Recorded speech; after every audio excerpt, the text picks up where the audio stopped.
এই মুহূৰ্তত পলিটিকেল এক বিগ ব্ৰেকিং নিউজ। দীপ্তিময় চৌধুৰীয়ে হ'ব বঙাইগাঁও সমষ্টিৰ অগপদলৰ প্ৰাৰ্থী।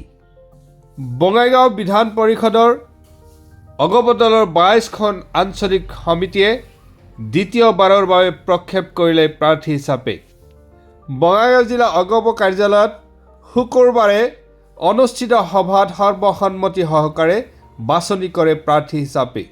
দ্বিতীয়বাৰৰ কাৰণে বঙাইগাঁও সমষ্টিৰ প্ৰাৰ্থী হিচাপে প্ৰক্ষেপ কৰাত সমষ্টিবাসীৰ কৰ্মীসকলক ধন্যবাদ জ্ঞাপন কৰে বিধায়িকা দীপ্তিময় চৌধুৰী।